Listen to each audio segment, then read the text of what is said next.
And it's not just Home Depot flashing alarm bells. Chipotle is also flashing alarm bells right now, too. The CEO of Chipotle came out this week and said that younger diners between 25 and 35 are cutting back on Chipotle for all the same reasons we just talked about. Especially people in this age group are contending with even more things like student loan payments, slower wage growth, extremely difficult times finding a job, especially if you're a recent college graduate. And the CEO of Chipotle said that we're not losing them to the competition, we're losing them to grocery and food at home. Chipotle said its customers making $100,000 a year, which is about 40% of Chipotle's customer base, are also pulling back.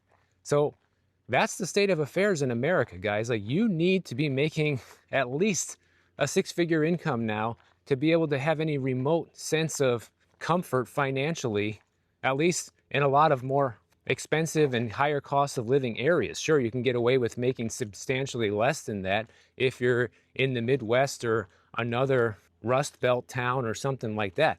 But if you live anywhere near the coast or a big city, you pretty much need a six-figure income these days to be able to be comfortable. Chipotle also cut its same-store sales forecast for the third quarter in a row as quarterly revenue missed their expectations and foot traffic declined by 0.8%, which is also the third straight dip in a row. And even though these restaurants and businesses are doing everything they can to pull customers back in and attract business, like McDonald's, for example, has the adult Happy Meal, Taco Bell has customizable drinks, KFC has a bunch of different dipping sauces to try to get you to get their chicken. Chipotle has also implemented similar things like novelty condiments or limited time offers and had a little bit of success. These little gimmicks work, on a small scale, and they're very short lived. They do bring in and boost business by a little bit, but it's not enough to fight back against a tough economy.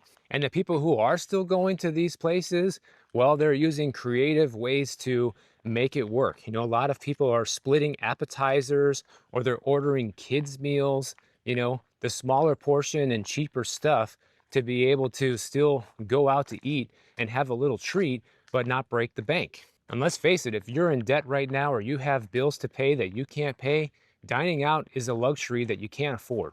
And unfortunately, too many people are in this position because they just never prepared for a situation like this. When times are good, people think that it's just going to last forever and that they're never going to have to worry about where the money's going to come from because they have a good job and they make enough to be able to pay their bills and still spend a little bit of extra, even if it means carrying a little bit of credit card debt. No big deal. But it is a big deal once you get hit with student loan payments you didn't have before, or you get hit with a job loss altogether. So what we can see and what we can gather from this information is a lot of the business models that have traditionally worked in America are starting to have a breakdown because the economy no longer functions the way that it used to. This whole cycle that's perpetuated on debt and people can live slightly above their means for a long time without having any real world consequences, that's all coming to an end now. And so many businesses have basically built their entire clientele around it, like Chipotle and McDonald's, and relying on that little extra discretionary spending, whether people can afford it or not. But now that the belt is tightening, those companies are starting to suffer.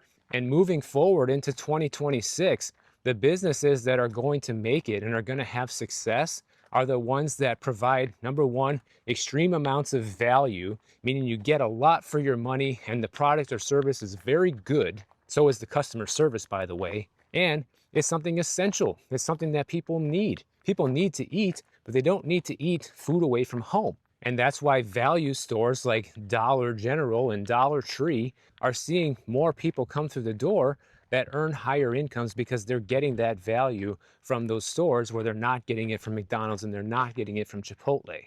But I'm telling you guys, I mean, the evidence is clear. Everything that we've been talking about for the past 3 years essentially has materialized at this point. And anybody who's been preparing since then, who's been getting out of debt, been buying gold and silver, and has increased their income and even created multiple sources of income, probably isn't too worried right now. Anybody who hasn't done it is going to face a pretty tough few years ahead. And I just hope that I've helped a lot of people get to a point where they don't have to worry about this stuff. I know there's definitely quite a few of you out there. You've let me know in the comments and you've written me emails, which I appreciate. And it helps me know that I'm doing the right thing here on YouTube, trying to give everybody the biggest heads up that I can. So if you appreciate this information, please make sure that you are subscribed to the channel. And if you don't want to wait for my next video to come out, check out this one on the screen right over here, and I'll see you in the next one.